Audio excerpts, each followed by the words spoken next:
Friends, ఇప్పుడే అందిన వార్త ఘోర రోడ్డు ప్రమాదం రమ్యకృష్ణ కన్నుమూత అంటూ లేటెస్ట్ అప్డేట్ అయితే వచ్చిందండి. ఆ వివరాలు ఏంటనేది వీడియోలో చూద్దాం. అలాగే వీడియో పూర్తిగా చూడండి, కంప్లీట్ ఇన్ఫర్మేషన్ అయితే మీకు అర్థమవుతుంది. ఇంకెవరైనా సరే మన ఛానల్ సబ్స్క్రైబ్ చేయకుండా వీడియోస్ చూసినట్లయితే వెంటనే ఛానల్ సబ్స్క్రైబ్ చేసుకొని బెల్ ఐకాన్ ఆల్ పెట్టి ట్యాప్ చేయండి. ఇటువంటి ఇంపార్టెంట్ ఇన్ఫర్మేషన్ మిస్ అవ్వకుండా మీ ఫోన్ నోటిఫికేషన్ రూపంలో వస్తుందండి. చాలా మంది చూస్తున్నారు, లైక్ చేయండి, దయచేసి లైక్ చేయండి. ఇన్ఫర్మేషన్ అందరూ రీచ్ చేసిన వారంత ఇక లేట్ చేయకుండా వీడియోలోకి వచ్చినట్లయితే, గన్నవరం నియోజకవర్గం ఉంగుటూరు మండల టీడీపీ మహిళా నేత మండవ రమకృష్ణ నేడు తెల్లవారుజామున మృతి చెందారు. ఆమె షిరిడి నుంచి గన్నవరం వస్తున్న క్రమంలో రోడ్డు ప్రమాదానికి గురై ప్రాణాలు కోల్పోయారు.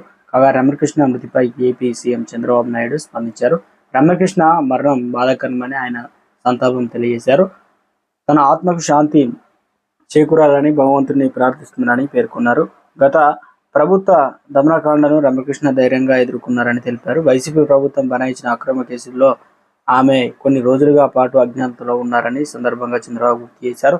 కాగా ఆమె కుటుంబానికి పార్టీ అండగా నిలుస్తుందని హామీ ఇచ్చారు. రమకృష్ణ ఆత్మ శాంతి చేకూరాలని ఆమె కుటుంబ సభ్యులకు చంద్రబాబు